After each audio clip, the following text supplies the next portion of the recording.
नमस्कार श्रोते हो. मी अर्चना रवींद्र शिर्के माऊली कथाकथनमध्ये तुमचे पुन्हा एकदा स्वागत करते. आपण ऐकत आहोत नवी स्त्री, लेखक वि.स. खांडेकर.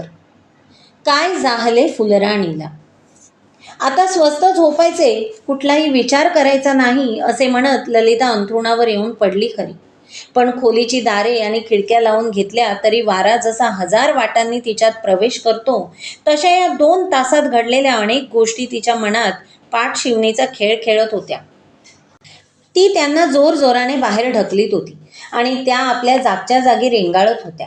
तिला लवकरच मिळणारे सुवर्ण पदक तिच्या डोळ्यांपुढे लखलखू लागले. उल्काताईंनी वर्णन केलेले कोकणातले नागडे उघडे दारिद्र्य लगेच तिथे उभे राहिले. मग मगाशी एवढ्या काळोखात विमल त्या तरुणाबरोबर कुठे चालली होती? तो कोण असावा? ती दोघे हातात हात घालून चालली होती, अगदी नवरा बायकोप्रमाणे. तो दिवाकरच असेल काय? इत्यादी प्रश्नांशी तिचे मन खेळू लागले. तो तरुण दिवाकरच असावा असे वाटले की ते हुरहुरे. इथे असून इतके दिवसात त्याने आपली गाठभेट का घेऊ नये? त्याला गुप्तपणाने आपली भेट घ्यावी लागली असती हे खरे आहे, पण त्यामुळे त्या भेटीला अधिक लज्जत आली असती. आज रात्री 10 वाजता नदीच्या घाटावर शंकराच्या देवळामागे ये, असे काहीतरी शब्द असलेली चिठ्ठी त्याने आपल्याला पोचती केली असती तर तो दिवस आपल्या आयुष्यात मोठा संस्मरणीय झाला असता.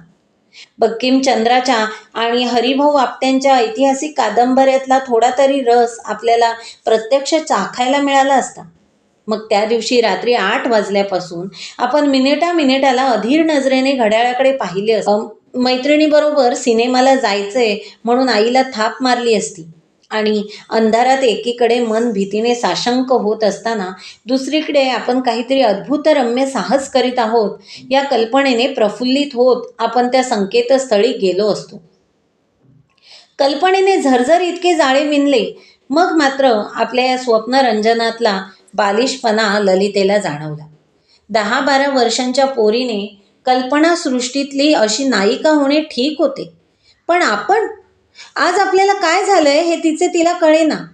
तिला वाटले आपल्यातली शांत विचारी ललिता कुठेतरी लपून बसली आणि तिची जागा कुठल्या तरी अल्लड चंचल कुमारिकेने घेतली आहे. असे होण्याचे कारण ती शोधू लागली आणि मग एकदम घराच्या दारात निरोप घेताना आपल्याकडे रोखून पाहणारा आणि मुग्ध हास्य करणारा कमलाकर तिच्या डोळ्यांपुढे उभा राहिला. राजगृहात प्रथम तिने कमलाकरला पाहिले तेव्हा त्याच्या स्वरूपाचा तिने फार तर क्षणार्ध विचार केला असेल, पण आता मात्र ती त्याच्या चिंतनात रमून गेली.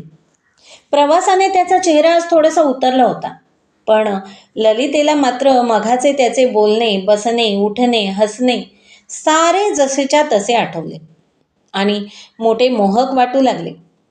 त्याच्यासारखा सुदृढ, देखणा आणि उमदा तरुण तिने कॉलेजात सुद्धा क्वचित पाहिला होता. तो क्रिकेट खेळणारा गुप्ते तेवढा. दिवाकर कमलाकरा इतका देखणा तर नाहीच नाही, थोडासा अशक्तच आहे तो आणि पाठीला पोक आल्यासारखे त्याचे ते चालणे. छे, या दोघांची तुलना करणे चुकीचे आहे. अवघ्या 12 तासांच्या अंतराने पुण्याला त्यांच्याकडून आपल्याला मिळालेल्या भेटी ही जणू काही त्याच्या जीवनावरली भाष्येच आहेत. कमलाकराने दुर्मिळ ताजमहाल दिला आपल्याला. दिवाकराने मादाम क्युरीच्या चरित्राचे पुस्तक दिले. दिवाकर सुस्वभावी आहे, आपल्याविषयी त्याला फार आपुलकी आहे, पण असल्या अस्थिर चळवळ्या तरुणाला आपल्या आयुष्यात स्थान आहे का? त्याचा सहवास म्हणजे 18-20व्या दारिद्र्याला आमंत्रण, नाना प्रकारच्या दुःखांना मुक्तद्वार. आता तिचे मन एकसारखे कमलाकराभोवती पिंगा घालू लागले. आपल्याविषयी त्याला काही विशेष वाटत असल्याशिवाय का त्याने प्रयासाने परीक्षेचा निकाल मिळवला असेल? त्या पेढ्यात, विशेषतः मोटारीतल्या त्या 2 पेढ्यात फार खोल अर्थ भरला आहे. त्याचे अगत्य, त्याची आपुलकी, त्याची मखमली थट्टा, त्याचा ओझरता स्पर्श आणि निरोप घेताना अगदी कानात कुजबुजल्यासारखे लाडकेपणाने उच्चारलेले ते गोड शब्द. उद्यापासून मी मोकळा आहे. संध्याकाळी आपण गाडीतूनच लांब लांब फिरायला जाऊ. याल ना? मात्र दोघांनीच यायचं हं, फक्त दोघांनी. हे सारे ललितेला राहून राहून आठवू लागले. तिचे चित्त तरल झाले. कुठल्या तरी अज्ञात पुष्पाचा अन्मादक सुगंध तिला वेडावून सोडित होता. संगीताचे अपूर्व मधुर स्वर तिला एका अपरिचित यक्षभूमीत घेऊन जात होते. गेली 3-4 वर्ष प्रेमाची गाणी ऐकताना, प्रेमकथा वाचताना किंवा चित्रपटातले प्रेमप्रसंग पाहताना ज्या अनुभूती अतिशय अंधुक आणि म्हणूनच सामान्य वाटल्या होत्या, त्यांच्यातल्या रम्यतेचे दर्शन या यक्षभूमीच्या सीमेवर तिला झाले. जणू काही धुके विरले, निर्मळ चांदणे चहूकडे पसरले. आपला हा नवा अनुभव कुणाला तरी सांगण्याची तीव्र इच्छा तिच्या मनात निर्माण झाली. तो आईला, छे, ती आहे जुन्या वळणाची. या अनुभवातले काव्य तिला कसे कळेल? मावशीपाशी विषयावर हवा तेवढा वादाविवाद करता येईल, पण असल्या नाजूक गोष्टी, तसा मावशीमध्ये भावनेचा भाग कमीच आहे. प्रमिला फार लहान आहे अजून, आणि शिवाय मोठ्या बहिणीने धाकट्या बहिणीला असे काहीतरी सांगायचे म्हणजे. तिला एकदम गौरीची आठवण झाली. पुण्याहून आल्यावर 4-5 दिवसात पोचल्याचे पत्र आपण तिला पाठविले होते. 4 दिवस रजा काढून इथं ये, आपण खूप खूप भटकू, हवं तर दररोज चित्रपट पाहू, रामराज्य लावण्याविषयी एखाद्या थिएटरवाल्याला गळ घालू, असे आपण तिला लिहिले होते. पण तिने त्या पत्राचे 2 ओळींचे सुद्धा उत्तर पाठविले नाही. पुढे मावशी आजारी पडली, त्या गोंधळात तिचे उत्तर आले नाही, हे आपण विसरून गेलो. मोठी आळशी आहे ही गौरीतली. उद्या तिला खूप मोठे मोठे पत्र लिहायचे आणि त्यात. या संकल्पाने ललितेच्या तरल मनाला स्थिरता आली. पत्रात गौरीला काय काय लिहावे याचा ती विचार करू लागली. ती मनाशी एक एक वाक्य जुळवीत होती. तू मोठी आतल्या गाठीची आहेस. रेशन कचेरीतल्या कुणातरी चांगल्या पगाराच्या तरुणावर तुझं प्रेम बसलं असलंच पाहिजे. मात्र तू ते माझ्यापासून चोरून ठेवीत आहेस. पण बाईसाहेब, आता यापुढं ही लपाछपी चालायची नाही. खरंच गौरी, आपली दोघांची लग्न एका मुहूर्तावर अगदी एके ठिकाणी होण्याचा योग आला तर काय गंमत होईल? ठाऊक आहे का तुला, शैलजा हल्ली रेडिओवर गाणं गाऊ लागली आहे. मोठी धाडसी पोरगी आहे हं. उद्या कुणातरी दिग्दर्शकाला तिचं गाणं आवडेल आणि मग आमची शैलजा स्वरूप सुंदर, अभिनयपटू नटी होईल. होऊ दे बिचारी. बाकी काही नाही तरी मला तिच्या चित्रपटाचे पास फुकट मिळायला लागतील. कलिका भेटली होती का गं कधी तुला? तिचे पतिराज पुढं काय करणार आहेत? बीटीसाठी ते पुण्याला आले होते. तिला म्हणावं, प्रेमाच्या राज्यात तू आमची पुढारी आहेस. बोहल्यावर चढताना कलिका देवी की जय असा जयघोष आम्ही अवश्य करू. आणि हो, एक गोष्ट विसरतच होते की ग, त्या रात्रीची तुझी ती घुबडाची पिन सापडली का तुला? गौरीला लिहिलेले ते लांबलचक पत्र पुन्हा पुन्हा वाचून पाहताना ललितेला आश्चर्य वाटू लागले. त्या पत्रात खूप पोरकटपणा होता, पण त्याच्या जोडीने प्रेमळपणा, नर्मविनोद आणि मधुर कल्पना याचा शिडकाव पानापानांवर दिसत होता. साधा हात रुमाल गुलाब पाणी शिंपडल्यामुळे जसा मोहक वाटावा तसे ते पत्रलेखन होते.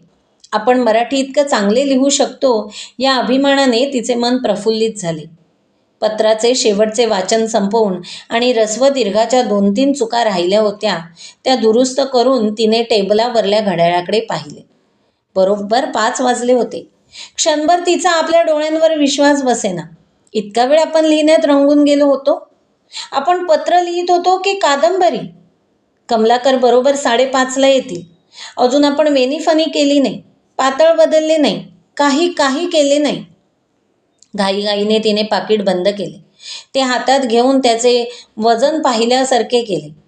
अधिक तिकिटे लावायला हवी होती हे उघड होतं, पण ती किती? गडबडीने 2 आण्यांची आणखी 2 तिकिटे तिने त्या पाकिटाला चिकटवली आणि हा कोण गडे आला हे पद गुणगुणत तोंड धुण्याकरिता लगबगीने ती न्हाणीघराकडे गेली. केशभूषा आणि वेशभूषा पुरी करून तिने आरशात पाहिले. आपण आपलेच प्रतिबिंब पाहत आहोत की काय या संभ्रमात ती क्षणभर पडली. सौंदर्याच्या या नव्या जाणीवेने तिचे मन अधिकच प्रसन्न झाले. डाळिंबी रंगाच्या पातळातच आपण अधिक चांगल्या दिसतो हा पूर्वी अनेक वार घेतलेला अनुभव आज अधिक उत्कटतेने तिला आला.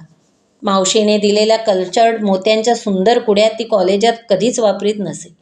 आईकडून आज तिने त्या मुद्दाम मागून घेतल्या होत्या. आरशात चमकणारी ती कुडी पाहून तिच्या मनात आले, अमका काव्यालंकार प्रथम कुणी वापरला आणि तमका कुणी शोधून काढला याचा काथ्या कॉलेजाच्या शिक्षणात आपण पुष्कळ केला. पण स्त्रीच्या सौंदर्यात भर घालणारे नाना प्रकारचे अलंकार शोधून काढणाऱ्यांपैकी एकाचे तरी नाव आपल्याला ठाऊक आहे का? आपल्या प्रतिबिंबाकडे पाहता पाहता एकदम तिला वाटले, हे कुंकू थोडे मोठे दिसते. तिने ते बारीक करण्याचा प्रयत्न केला. मग तिला वाटू लागले, ते मगाचेच बरे दिसत होते. कितीतरी वेळा तिने कुंकू पुसले आणि लावले. शेवटी कुठेतरी तिच्या मनासारखे झाले. इतकी सारी जय्यत तयारी करूनही दाराशी मोटार थांबल्याचा आवाज कानावर पडताच तिची छाती धडधडू लागली. खाली जाता जाता वळून तिने आरशात पाहिले. ती स्वतःवर रागावली. ही वेणी सोडावी आणि दुसऱ्या प्रकारची केशरचना करावी असे तिच्या मनात आले. या मुग्ध, विचित्र, संभ्रमित मनस्थितीतच ती जिना उतरू लागली. आपण दोघेच फिरायला जाऊ असे कमलाकर म्हणाला होता. पण मोटार बघितली की मंगला आपल्याबरोबर येण्याचा हट्ट करणार. तिला घरी रडत ठेवून कसे जायचे? आई काय म्हणेल? ललिता अधिकच गोंधळली. ती स्वयंपाकघरापाशी आली तेव्हा आई कमलाकराला चहाचा आग्रह करीत होती. तो नको नको म्हणत होता. शेवटी तो म्हणाला, क्रिकेटमध्ये धावण्यासाठी जसा दुसरा गडी घेतात तसा चहा पिण्यासाठी एक मनुष्य बरोबर बाळगायला हवा आता. त्याचे ते उद्गार ऐकून ललिता हसली. आईला त्याच्या बोलण्याचा अर्थ नीटसा कळला नव्हता, पण ललिता हसताच तीही हसली. जरा फिरून येते हं आई, असं म्हणत ललिता कमलाकरामागून चालू लागली. जाता जाता माझघराच्या दारातूनच तिने वळून विचारले, मंगल कुठे आहे ग? आईने हसत उत्तर दिले, प्रमिलेच्या शाळेत कसल्या तरी कार्यक्रमाच्या तालमी सुरू आहेत ना, तिथं गेले ती पमी बरोबर. हे बोलता बोलता आईच्या मुद्रेवर स्मित झळकले.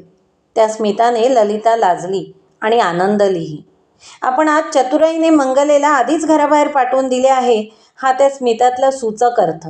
किती मधुर होता तो. योगेश्वरीच्या देवळाच्या मागच्या बाजूला ललिता आणि कमलाकर दोन मोठ्या खडकांवर येऊन बसली. तेव्हा 6:30 वाजून गेले होते. ग्रीष्माच्या बंदिवासातून मुक्त झालेल्या मंद वायुलहरींनी हवेत सुखद गारवा निर्माण होऊ लागला होता. दुपारी एखाद्या रागावलेल्या माणसाप्रमाणे प्रक्षुब्ध भासणारे आकाश आता प्रसन्नतेने हसत होते. बुद्धिबळाच्या पटावर प्याद्यातून मोहरे उठून दिसावेत तशा खाली दूर अंतरावर गावातल्या निरनिराळ्या उंच उठावदार इमारती दिसत होत्या. डावीकडचे एका गिरणीचे उंच काळे धुराडे पाहून ललितेला बुद्धिबळातल्या उंटाचीच आठवण झाली. थोडा वेळ दोघेही अगदी गप्प होते. मग एकाने अधूनमधून छोटेसे वाक्य उच्चारावे, दुसऱ्याने उत्तरादाखल स्मित करावे आणि पुन्हा दोघांनी स्तब्ध व्हावे असे अनेकदा झाले. देवीच्या दर्शनाला येणारा कुणीतरी भक्त मध्येच जोराने घंटा वाजवी.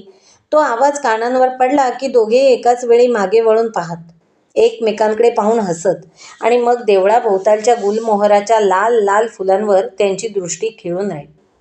थोड्याच वेळात त्यांच्या समोर आकाशातले गुलमोहर फुलले.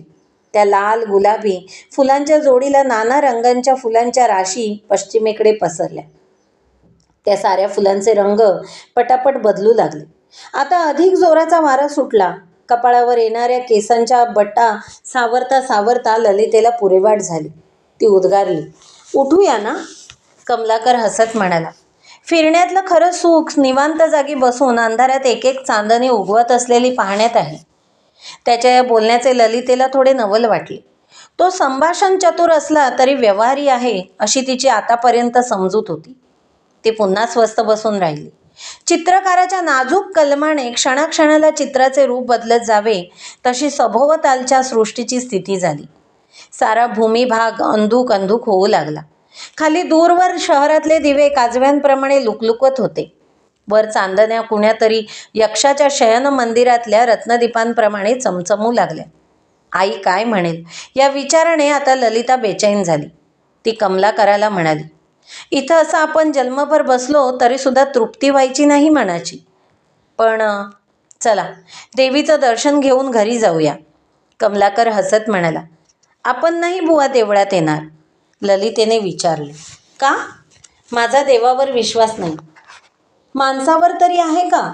तिने मुद्दाम हसत प्रश्न केला. कमलाकर उत्तरला, परवापर्यंत नव्हता, पण पुढे तो काहीच बोलला नाही. तो झटकन उठला आणि हातातल्या विजेच्या बत्तीचा प्रकाश समोर पाडीत देवळाच्या रोखाने चालू लागला. रात्री अंथरुणावर मानेखाली हात दुमडून घेऊन ललिता संध्याकाळी कमलाकराच्या सहवासात घालविलेल्या 3 तासातल्या आठवणी मनात घोळवू लागली. तेव्हा आपण आज इतक्या अबोल कशा झालो हे तिला कळेना. प्रीतीच्या राज्यात मौनच अधिक बोलके असते का? कोणास ठाऊक. प्रेम व्यक्त करणारा एकही शब्द न बोलता, ओझरता स्पर्श न करता कमलाकर आज तिच्या अधिक जवळ आला होता. ही जादू देवळात त्याने केलेली थट्टा तिला पुन्हा पुन्हा गुदगुल्या करू लागली. आपण देवळात येणार नाही असे तो पहिल्यांदा म्हणाला होता, पण देवाला नमस्कार करून आणि अंगारा लावून ती वळली तेव्हा तो आपल्या मागेच उभा आहे असे तिला दिसून आले. तो हसत म्हणाला, आता काय देवीकडे मागताय? माणसासारखा दुसरा लोभी प्राणी साऱ्या जगात नसेल. एवढं सुवर्णपदक मिळालं तरी तुम्ही काही देवीचा पिच्छा सोडित नाही. तिला नवस करायची खरी जरुरी कुणाला असेल तर ती मला. दुसऱ्या दिवशी सकाळी ललिता जागी झाली तेव्हा उषक कालाच्या कोमल पिवळसर छटा तिच्या उशाजवळच्या खिडकीतून हसत नाचत आत येत होत्या. त्या सोनेरी छटांनी तिचे मन रंगून गेले. उन्हे चढली, दुपार झाली, पण तिच्या मनावरली ती सोनेरी सावली तशीच राहिली. तिसऱ्या प्रहरी 3, 3:15 झाले नाहीत तोच तिने आईला विचारले, आज मी चहा करू का? आईने हसत प्रश्न केला. आज खूप लांब जायचंय वाटतं फिरायला. ललिता लाजली, स्वतःशीच हसली आणि एखाद्या लहान लाजऱ्या पोरीप्रमाणे झाडावर सरसर चढत लपून बसणाऱ्या खारीप्रमाणे तिथून अदृश्य झाली. चहा झाला, वेणीफणी झाली, पातळ बदलून झाले, पण 5:30 काही केल्या वाजेनात. घरातले घड्याळ फार जुने झाले आहे, ते हळूहळू चालत असेल अशी शंका तिच्या मनात आली. आणि मग या शंकेतून व्यक्त होणाऱ्या उतावीळपणाचे तिचे तिलाच हसू आले. रोज कुठल्या तरी निराळ्या बाजूला फिरायला जायचे. मोटार रस्त्यावर ठेवून घटका 2 घटका फेरफटका करायचा आणि मग योगेश्वरीच्या देवळामागच्या त्या 2 ठराविक खडकांवर येऊन बसायचे. असा ललिता व कमलाकर यांचा कार्यक्रम सुरू झाला. दूर दूर पसरलेल्या काळ्याभोर शेतातून पाऊलवाटेने जाताना, घाटाच्या शेवटच्या पायरीवर बसून अगदी पात्रात गेलेल्या नदीच्या पाण्यात पाय सोडून खेळताना, आकाश एकदम काजळू लागले की वळवाचा पाऊस येणार या कल्पनेने मोटारीकडे लगबगीने येताना ती दोघे एकमेकांकडे पाहत, हसत आणि हर्षित होत. जिभेपेक्षा डोळे अधिक बोलके असतात याचा ती पावलोपावली अनुभव घेत होती. दुसऱ्या तिसऱ्याच दिवशी शुद्ध प्रतिपदा होती. क्षितिजाच्या पदराआडून डोकावून पाहणारी त्या दिवशीची नाजूक चंद्रकोर प्रथम ललितेच्या दृष्टीला पडली. तिने ती कमलाकराला दाखवली. ती मावळेपर्यंत दोघेही एक शब्द सुद्धा न बोलता तिच्याकडे टक लावून पाहत होते. अंधारातून प्रियकराच्या भेटीला जाणाऱ्या अभिसारिकांची वर्णने ललितेने संस्कृत काव्यात वाचली होती. प्रतिपदेची ती रात्र तिला तशीच वाटली. ही अभिसारिका भित्री असल्यामुळे तिने एक मिणमिणणारा दिवा हातात घेतला आहे असे तिला वाटले. पुढे प्रत्येक दिवशी चंद्रकोर जशी मोठमोठी होऊ लागली तसे ललितेच्या मनात येऊ लागली, ही अभिसारिका आता धीट बनत चालली. केवढा मोठा दिवा हातात घेऊन ती आतुरतेने आपल्या प्रियकराकडे जात आहे. लोक काय म्हणतील याची तिला आता पर्वा नाही. अशा विचित्र अनुभूतींनी त्या दोघांच्या हृदयपुष्पांची एक एक पाकळी नकळत उमलत होती. पण बोलताना मात्र ती व्यावहारिक गोष्टीच बोलत. तात्यांचा आजार, मावशीचे चरित्र, काकासाहेबांची लहानपणापासून आपल्यावर असलेली विलक्षण माया, कॉलेजातल्या मैत्रिणींच्या गमती इत्यादी गोष्टी ललितेच्या बोलण्यात हटकून येत. कमलाकर देशभर फिरला होता. आपण पाहिलेली सुंदर स्थळे, सुंदर देवळे, सुंदर दृश्ये यांच्याविषयी तो खूप बोले. मग ललितेला वाटे, त्याच्याबरोबर आपणही केव्हा तरी हे सारे अपूर्व सौंदर्य पाहू आणि ते हृदयात साठवून ठेवू. मात्र तो स्वतःविषयी सहसा काही बोलत नसे.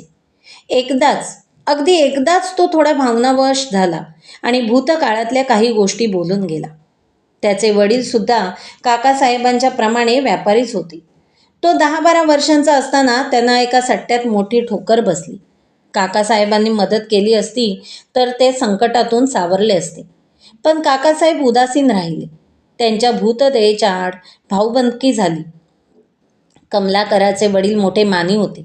फुले वेचली तिथे गोवऱ्या वेचणे त्यांना असह्य झाले. एके दिवशी आत्महत्या केली त्यांनी. त्या धक्क्याने त्याची आई झिजत झिजत गेली. शेवटी मेली. धडपड, उपहास आणि उदासीनता यांचे असंख्य शल्ये मनातल्या मनात ठेवीत त्याने आपले शिक्षण सुरू केले. प्रवेश परीक्षा तो चांगल्या रीतीने पास झाला. तो कॉलेजात गेला. विज्ञानाचा प्राध्यापक आणि संशोधक व्हायची त्याची महत्त्वाकांक्षा होती. पण अनुकूलता मात्र कशाचीच नव्हती. कॉलेजात काही गुजराती विद्यार्थ्यांशी त्याची दोस्ती झाली. त्यांच्यापैकी अनेकाचे चित्त अभ्यासापेक्षा व्यापारात अधिक होते. हे पाहून त्याला प्रथमदर्शनी आश्चर्य वाटले. पण पैसा ही जगातली सर्वश्रेष्ठ गोष्ट आहे. प्रेमापासून परमेश्वरापर्यंत वाटेल ती चीज पैसा विकत घेऊ शकतो, हे अनेक कटू अनुभवांनी त्याला पुरेपूर शिकवले होते. हळूहळू त्या विद्यार्थ्यांचे त्याला कौतुक वाटू लागले. त्याने व्यापारात पडण्याचे ठरविले. नशीब काढण्याकरिता कॉलेज सोडून तो बाहेर पडला. त्याची ती हकीकत ऐकून ललितेला त्याच्याविषयी अधिकच आपुलकी वाटू लागली. दया आणि प्रीती या सख्या बहिणी असतात, असे तिने कुठेतरी वाचले होते. त्यावेळी गूढ वाटलेल्या या सुभाषिताचा प्रचिती आता तिला आली. कमलाकराकडे तिचे मन अधिकच ओढ घेऊ लागले. त्या पंधरवड्यात 3-4 वेळा ती कमलाकराबरोबर काकासाहेबांच्याकडे गेली. त्यांनी नेहमीप्रमाणे तिची थट्टा मस्करी केली, पण ललितेला प्रयत्न करूनही पूर्वी इतक्या मोकळेपणाने त्यांच्याशी बोलता येईना. आपल्यातल्या या स्थित्यंतराचे तिलाच नवल वाटू लागले. जणू काही कुठली तरी अदृश्य शक्ती तिची नवी मूर्ती घडवीत होती. आपल्यातले आणि त्या नव्या मूर्तीतले अंतर तिला तीव्रतेने जाणवत होते, पण त्याचे तिला दुःख होत नव्हते. किनारा सोडून समुद्रात दूर गेल्यावर एकीकडे मन भयभीत व्हावे, पण दुसरीकडे उत्तुंग लाटांवरून दिसणारे भोवतालचे विशाल सौंदर्य पाहून भान हरपवावे, अशी तिची स्थिती झाली. अशा मनस्थितीतच एके दिवशी मंगलेने आपल्या बाहुलीच्या लग्नाची सारी तयारी करून देण्याचा हट्ट तिच्यापाशी धरला. एरवी अशा वेळी काही ना काही सबब सांगून ललितेने मंगलेची बोळवण केली असती, पण आज तिला त्या बालजीवाला नाही म्हणवेना. ती तिच्याबरोबर खाली गेली. तात्यांनी दिलेल्या एका छोट्या जुन्या ट्रंकेत मंगलेने आपले सारे साहित्य ठेवले होते. बाहुलीच्या दागिन्यांकरिता नाना रंगांचे, निरनिराळ्या आकारांचे कितीतरी मणी तिने पत्रांच्या जुन्या पाकिटात घालून जपून ठेवले होते. ललिता कुतूहलाने त्या पाकिटावरले पत्ते वाचू लागली. बहुतेक पाकिटे तात्यांच्याच नावाची होती. काही वर तर तिचेच अक्षर होते. एका पाकिटावर मात्र मावशीचा पत्ता होता. ते बहुधा तिच्या यजमानांचे असावे. घरी येणाऱ्या पत्रांच्या लिफाफ्यांचा हा सदुपयोग ललितेने आपल्या लहानपणी कधीच केला नव्हता. त्यामुळे मंगलेच्या या सांसारिक दृष्टीचे कौतुक करीत ती तिच्या बाहुलीसाठी मोहनमाळ करू लागली. मंगल कितीतरी वेळ आश्चर्याचे तिच्याकडे बघत होती. आपली अक्का चांगली असली तरी ती इतकी चांगली असेल अशी तिची कल्पना नव्हती. दुसऱ्या दिवशी विमला आणि प्रमिला या दोघीही आपल्या अक्काच्या वागण्याने अशाच चकित झाल्या. दुपारी जेवणे झाल्यावर ललितेने पुण्याहून आणलेले मीराबाईचे भजन प्रमिलेने सहज लावले. गाणे संपले तेव्हा ललिता प्रमिलेला म्हणाली, आपल्याकडे हा कोण गडे आला हे रेकॉर्ड आहे का ग? प्रमिलेने नकारार्थी मान हलवली.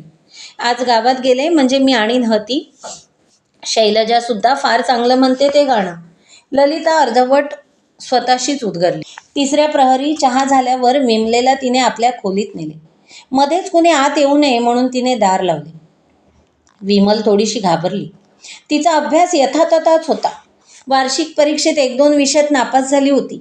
ते उकरून काढून आता अक्का आपल्याला धारेवर धरणार अशी भीती तिला वाटू लागली. पण तिचे हात मोठ्या मायेने हातात घेऊन ललितेने तिला विचारले, तुला तिखट मिठाचा सांजा करतो येतो का ग? विमलला त्या बोलण्याचा अर्थच कळेना.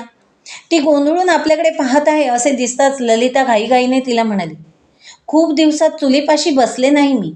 आज संध्याकाळी कमलाकर येतील तेव्हा त्यांना काहीतरी खायला करायला हवं म्हणून तुला विचारलं सहज. फक्त एकच गोष्ट ती विमलपाशी बोलली नाही. आदल्या दिवशी गप्पा गोष्टी करताना कमलाकराला तिखट मिठाचा सांजा फार आवडतो हे तिला कळले होते. प्रमिलेच्या शाळेत व्हायच्या कार्यक्रमात तिच्याकडे फुलराणी ही बालकवींची कविता साभिनय गाण्याचे काम आले होते. शाळेत काही कुणी ती नीट बसवून घेतली नाही. आपली अक्का इतकी शिकलेली, BAच्या परीक्षेत सुवर्णपदक मिळवणारी, ती आपली कविता छान बसवून घेईल म्हणून प्रमिलेने शेवटी ललितेकडे धाव घेतली. ती कविता शिकविताना ललिता रंगून गेली. पण प्रमिलेला अभिनय समजावून सांगताना तिची मोठी पंचाईत होऊ लागली. आपणच ती फुलराणी आहो असा भास होऊन त्या तंद्रीत प्रमिलेला अभिनय शिकवायचे ती अनेकदा विसरली. त्या दिवशी रात्री तर तिच्या स्वप्नात कुणीतरी त्या कवितेतला गोड ओळी एकसारखे गुणगुणत होते.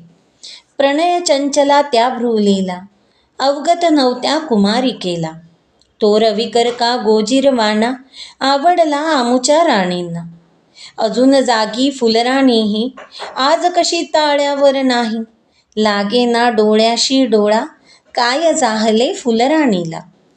मावशी नुकती कुठे हळूहळू घरात फिरू लागली होती. दुखण्याने ती अगदी गांजल्यासारखी झाली होती. त्यामुळे मनात आणि जीवनात होत असलेल्या सूक्ष्म स्थित्यंतराची तिला कल्पना असणे शक्य नाही, असे ललितेला राहून राहून वाटे. पण एके दिवशी बोलता बोलता ती ललितेला म्हणाली, लले, आडीत घातलेला आंबा पिकायला लागला म्हणजे काय होतं ग? घरात आंबे नव्हते, आडी नव्हती, काही नव्हतं. त्यामुळे मावशीच्या या चमत्कारिक प्रश्नाचा रोख ललितेला कळेना. ती नुसती शोधक दृष्टीने तिच्याकडे पाहत राहिली. पण त्या दोघींच्या जवळ बंगला बांधीत बसलेल्या मंगलने आपली मान एकदम वर केली आणि ती म्हणाली, गोड गोड वास सुटतो मावशी. मावशी हसत उद्गारली, तुझ्या अक्काचा सुद्धा तसा वास सुटलाय बघ. ललितेने क्षणमात्र मावशीच्या नजरेला नजर दिली आणि मग ती जी तिथून पसार झाली ती रात्री झोपेपर्यंत मावशीकडे फिरकलीच नाही. अशी रमत गमत हसत खेळत स्वप्नात गुंगत प्रतिपदेची पौर्णिमा झाली. ललिता आणि कमलाकर यांनी निरभ्र आकाशातला तो पौर्णिमेचा चंद्र डोळे भरून पाहिला. चांदणे कसे छान पडले होते. पण हा हा म्हणता 8:30 वाजले. घरी जाण्याकरिता खडकावरून उठणे प्राप्तच होते. ललिता आपल्या जागेवरून उठणार इतक्यात कमलाकर तिच्यापाशी आला आणि म्हणाला, ललिता, मी तुला एक प्रश्न विचारू का? तो इतक्यात विचारण्याची माझी इच्छा नाही, पण काकासाहेबांची घाई चालली. माझा प्रश्न तो सांगायला कशाला हवा? तुला ठाऊकच आहे तो. ललितेने त्याच्याकडे धिटाईने पाहण्याचा प्रयत्न केला, पण तो सफल झाला नाही. तिचा थरथर कापणारा, घामाने किंचित ओलसर झालेला हात हातात घेऊन कमलाकर म्हणाला, ललिता, इतकं माझं भाग्य आहे का? हा सारा धीर एकवटून मान वर करून ललिता विलक्षण मधुर स्वराने उद्गारली, हा प्रश्न मीच विचारायला हवा होता. त्या रात्री ललिता घरी परत आली ती आनंदाच्या झुल्यावर झुलतच.